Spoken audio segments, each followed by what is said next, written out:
Every time you touch your phone screen, something very strange is happening. Your body is altering the electric charge on a sheet of glass. We swipe, tap, scroll hundreds of times a day like an unconscious reflex. So familiar that almost no one stops to ask, why does this glass know exactly what you just did? It is not smart in the way we tend to imagine, and it is not truly a product of the 21st century alone. The secret behind touchscreens began long before smartphones, many years before Neil Armstrong left his footprints on the moon. Welcome to Everyday Things Explained. Today, we are decoding how a flat, rigid, silent surface can read your fingertips.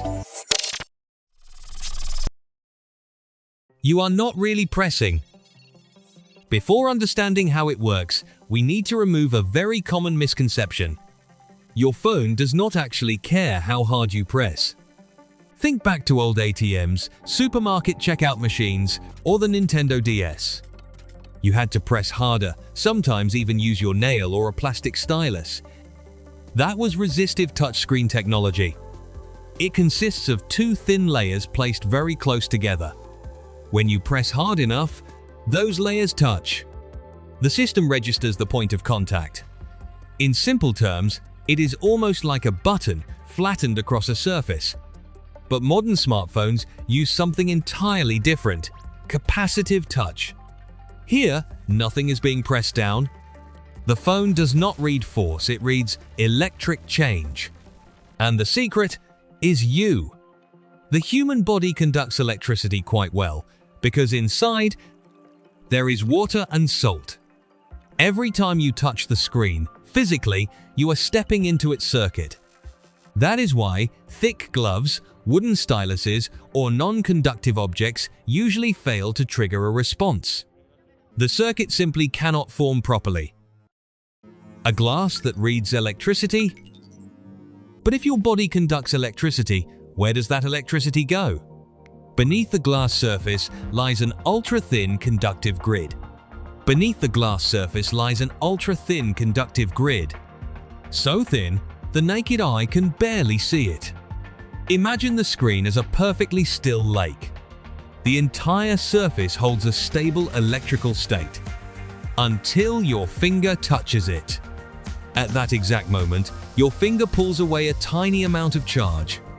You feel nothing, but the screen does.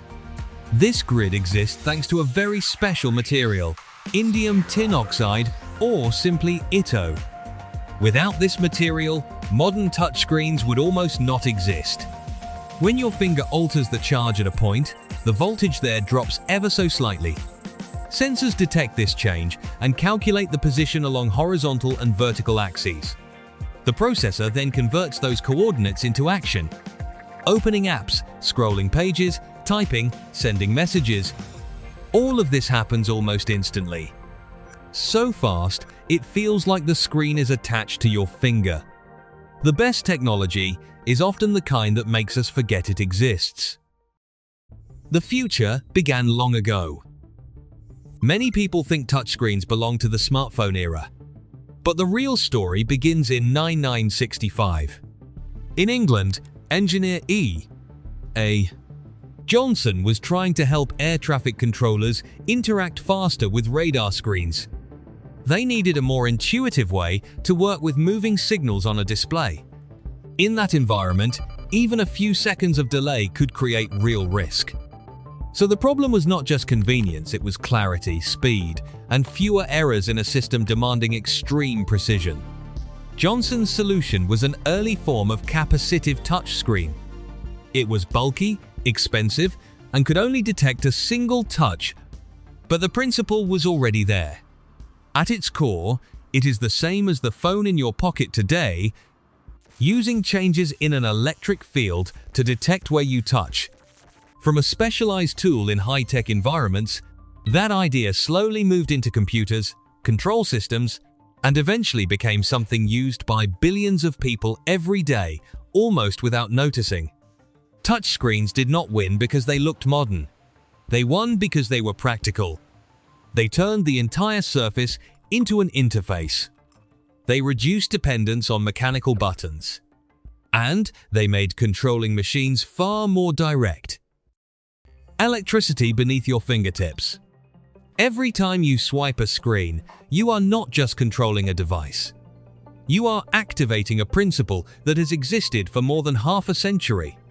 You are using the water and salt inside your own body to complete an exchange between human and machine.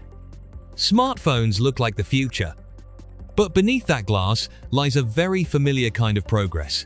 An old idea, the right material, refined until it feels as natural as a reflex. That is why touchscreens became so powerful. They do not force us to learn a new set of buttons. They make interaction feel closer to the instinct of touching what we want to affect.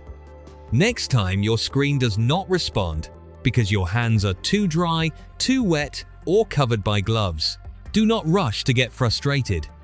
Sometimes, the problem is not a frozen screen.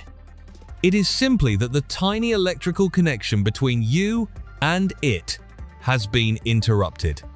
And perhaps that is the most fascinating part of this entire story. An action so simple it feels invisible is actually the result of engineering history, material science, and the biology of the human body itself. You touch the screen as if you are controlling technology. But at some level, your body is the beginning of the entire process.